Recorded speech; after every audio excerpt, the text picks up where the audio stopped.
Okay, here we go. Abrams, I think, is A-. I think Abrams still has a really strong late game team fighting. He has good carry shutdown potential, of course, with his just perma CC. Like, anyone with, like, actual guaranteed CC and tanking is going to be good. I don't think much has changed about Abrams, really. I think he's always going to be a solid tank. He got nerfed slightly, but I think he's still really good. Bebop, I think Bebop will always be, like, B tier with his current kit. Like, yeah, the ult build is, like, okay, and his lane is really strong, but he kind of, like, falls off. And, like, you can be really good with him and make him do better, of course. But, like, yeah, B for Bebop, A for Abrams. That's kind of the categories. You can pop off and make Bebop, like, more impactful. But I do think that, like, on average, Bebop's kind of like a B tier hero. I feel like Dynamo is, like, really strong, but I don't really find him as, like, a big problem or overtuned. I think Dynamo is a solid near Abrams tier character. I don't really think Dynamo is anything, like, crazy. It's, like, consistent value because of his ult, obviously. But I don't think there's anything, like, super crazy. I think he's just, like, really solid. I'll finish this really quick. So they changed Talon from the past, and Talon I think is C tier. I think, like, it's a spirit meta, so Talon obviously has a lot of spirit damage, but I hate the changes with Talon, and Talon now, instead of his movement speed scaling with spirit, it's like his gun damage, and he just shoots so unbelievably slow that any sort of, like, fire rate slow is just so frustrating to deal with. And, like, this character, like, it's a spirit meta, so everyone right now is spamming spirit armor, like, every single game. Every game has, like, 6 improved spirit armors, basically. And, like, Talon ends up doing no damage and getting easily dope. And just is, like, outpaced by the current meta. And you don't have free move speed anymore. So, like, I think it's, like, okay. But I don't think Talon is good right now. Hayes. I think Hayes is solid. I would put Hayes above Bebop. It's just kind of one of those things, like I said, it's kind of a spirit meta. And Spirit right now is just objectively more strong than attack damage. So, like, Hayes is still great. She's a great character. I'm sure when the meta changes, she'll be good. But it's not, like, taking over every game anymore. Her ult got nerfed, rebuffed, but at the end of the day, it's kind of a Spirit meta. So, like, Hayes is, like, a solid character. You can carry on Hayes, but it's not, like... it's not just, like, an insta-carry character. Infernus, I'm gonna put an A+ still. I think Infernus overall just always has good value. I think Infernus is always, like, insanely high value to any team. Any team comp, like, Infernus is a great pick. You're never going to flame your Infernus. Well, I flame my Infernus all the time. But you're never going to be mad that you have an Infernus on your team. So there was a recent change where lifesteal now stacks diminishingly, which is a really big change for Infernus. Like, you guys might not understand that, but basically, like, if you stack multiple sources of lifesteal on Infernus, which is what we always did, like Soul Shredder, Enduring Spirit, Spirit Lifesteal Leech, whatever. That's kind of toned down, like, a lot. And his HP, his base HP has changed from 625 to 575, I believe. He's definitely not S+ tier anymore, but he's a really good hero. Those changes brought him down quite a little bit. Also, kind of a side effect of the Spirit meta is everyone has, like, improved Spirit armor. So I think he's a little bit worse than last patch, but he's still a great pick. Mods ban this guy. I just ban this guy. Ivy. Ivy's kind of just... oh, he's actually gone. He's gone. After the Spirit Ivy nerfs, like, Ivy's kind of like... I mean, like, Ivy's like, okay. I put Ivy in, like, Bebop Haze level. Gone but not forgotten on Ivy for sure. Ivy's still good impact, but it's definitely not... you know, don't even remind me of the last patch where Ivy Kudzu was every game 1v9ing. Kelvin. I'm gonna put Kelvin in A+. I think the overall value on Kelvin is still really strong. Even after the gun nerfs, Kelvin's kit, I think, is just really good. In general, I think Kelvin is best built as, like, a spirit support.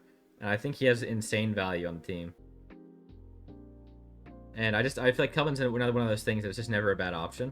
Spirit meta, of course, and his spirit nades are insane. So, like, all the spirit items are really strong right now. Kelvin has insane move speed for a box meta also. He's just kind of good. Geist, I think, is overtuned. I don't think Geist is the best character in the game, but I think Geist is S tier. I think Geist having a built-in silence that shuts down some of the strongest spirit carries, like Pocket Yamato. Like, a built-in silence that got a 25% cooldown reduction buff is really insane. And her reverb build, which is... I think her Malice is really overtuned. And with the reverb on Malice build... I think this character is actually absurd. Character has S tier laning, S tier late game. And I think she's actually S tier. Malice is just perma-slowing, no cooldowns. It's like playing Urf. She's kind of like an Urf character. Lash. So Lash got some changes where his gun is weaker and his flog is weaker. But I do think Lash is good still. I think Lash is an A- tier this patch. I think he's really strong. His gun is still overtuned, but I do think Lash is really high value. The better Lash players are really good. I'd probably put Lash above Dynamo. Maybe between, like, if I had a Lash on my team, it's kind of similar impact of Abrams Dynamo. It's not going to 1v9 the game, but it's still there, and the value is still there, but it's not, like, the craziest thing ever. And this one might be controversial. Kind of like a complete opposite side of the spectrum of my previous tier list, so can't wait to get flamed for that one. McGinnis is actually S tier. This character carries the game. I can't lie. This character is so strong early, and her ult build just has no cooldown, does way too much damage. This character is honestly broken. Like, this character with the new tower changes is one of the few characters that can actually still consistently shove towers instantly on any coordinated team play. She has built-in armor. She's insane with, like, Rescue Beam, Health Nova, Health Booster, insane, like, S tier overall teammate. And her ult is S+ tier. Genuinely S tier. And, like, high elo / competitive only. I'm not saying, like, I mean, honestly, even in your lower elo games, ult build would probably 1v9. I've thought she's S tier for a long time. I think she's actually S tier now. I think she was bad for a long time and just got slightly buffed for like 15 patches in a row, and it's kind of... What's good about McGinnis ult? It has 0 downtime, insanely high DPS, and just so much spirit damage from long range. So much spirit damage. When you amp it with her wall with a 1-second stun with Mystic Slow, it's guaranteed kill. And it's like a 15-second cooldown. And you can easily snowball and gain gold because your ult has no cooldown, and you can just farm tier 3 camps with 0 spirit items. It's very broken. The ult has a built-in slow, and you just build Mystic Slow, and you have like 70%. It's just broken. Actually broken. Mo and Krillium. I think Mo and Muhammad and Kareem is A tier. Probably around here. I think Mo is really strong. Mo is one of the best, like, shutdown. Like, Mo is an insane shutdown, like, anti-carry. If you're on a team and the game's even and the enemy team has one person with the majority of your gold, he's the best anti-carry in the game. Like, this character is the best character in the game at shutting down one individual carry. And it's a spirit meta, and all the spirit items are strong. So, yeah. Like, he does an insane amount of damage on his own. And then on top of that, he's just really good. Paradox.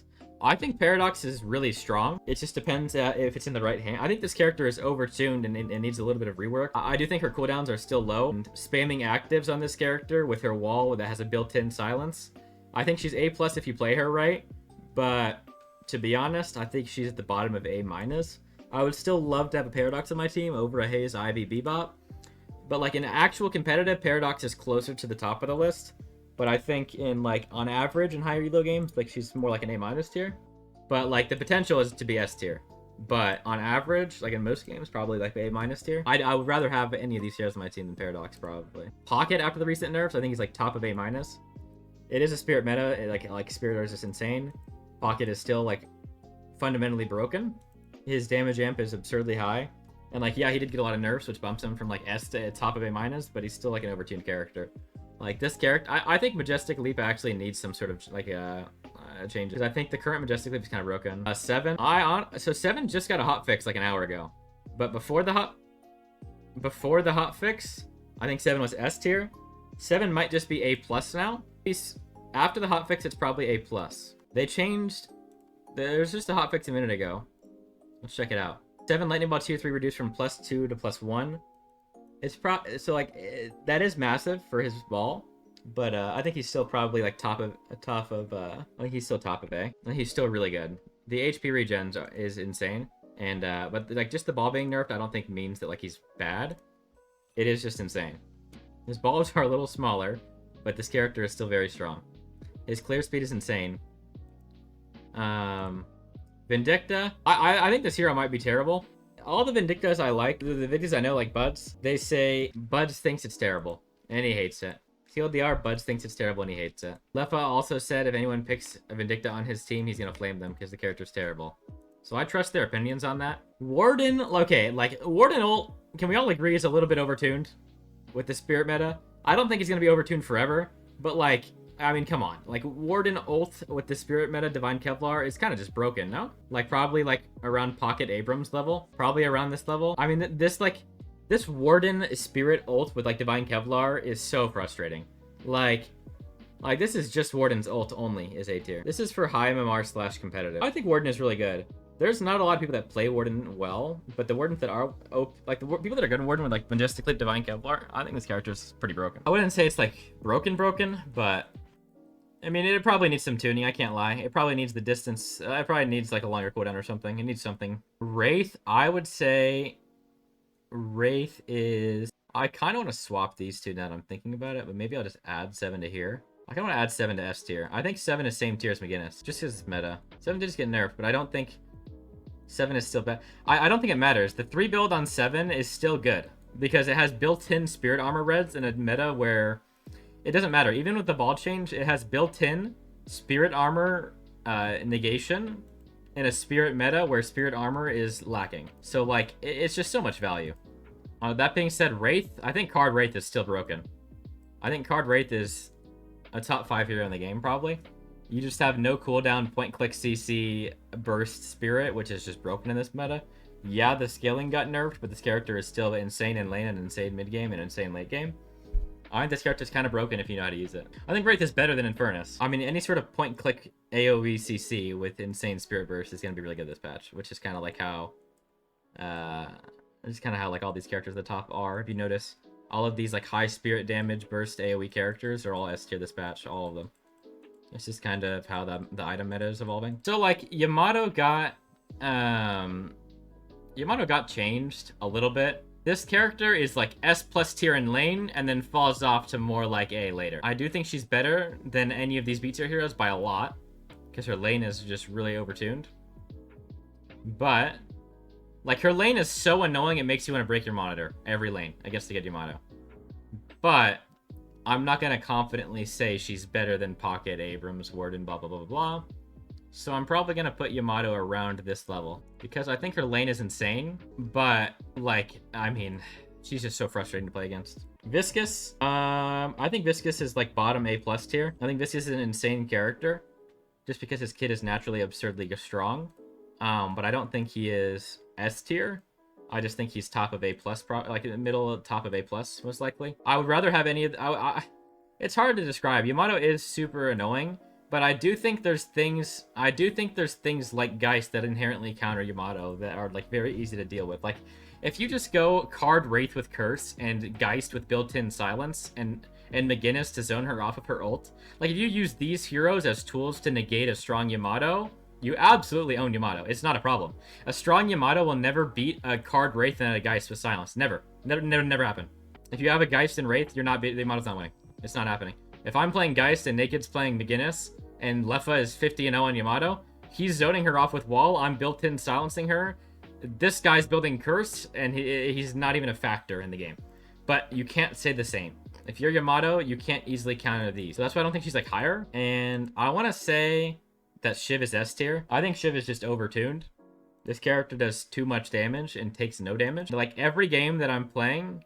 Oh, wait, Shiv got nerfed again? No, I don't think it's really recent. It doesn't matter, though, no? I don't think it matters. The nerfs didn't change that much. I think he's still at least A+ tier. Like, the thing I think about Shiv, though, is... I think he's an S tier hero, chat, and every single person in the game sees Shiv, counter builds around Shiv, and focuses Shiv as if he's, like, Thanos of the server. So, like, I feel like it's, like, kind of inflated or, like, deflated, because you're looking at Shiv and you go, oh my god, they have a Shiv, I've got Toxic, you've got Toxic, who's got Curse, you've got Silence, burst the Shiv down, everyone look at this guy. So then he doesn't have that much impact, technically, on paper.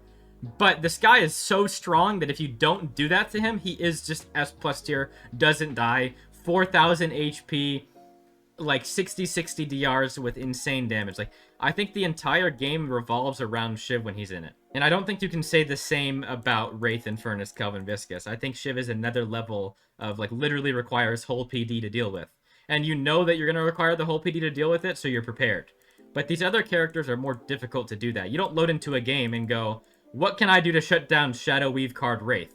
There's just nothing you can do. That's going to be strong. But Shiv is inherently really strong. I'd probably make the list more like in this order. Probably more like... I think this is pretty realistic of an order. Probably more like this. I just think these characters excel in this meta, like, a lot. Mirage? I think Mirage is really good. I don't know how everybody else feels, but I think Mirage is really good. I don't really know the public's general consensus on Mirage, but I think Mirage is very strong. I think the Tornado is actually broken. His lane is insanely strong, and his late game map pressure is good, and his gun damage is good, his spirit damage is good. It's just like overall, the public build on him is like a spirit mix with toxic bullets and AD, and it's just strong. You can also do Echo Shard Tornado. I think this is my list for this patch. I don't know any last minute changes. Yeah, built-in bullet res and a spirit meta is kind of strong because nobody's building bullet armor, and he has built-in bullet shred. So nobody's building bullet armor to begin with, and he kind of just slips through the cracks. Like, you don't itemize against Mirage the same way you do against Shiv. So he's kind of one of those like heroes that kind of floats up and is kind of inflated maybe. I think that's gonna do it for me. Any shout outs in the comments? Hi YouTubes, Ruby.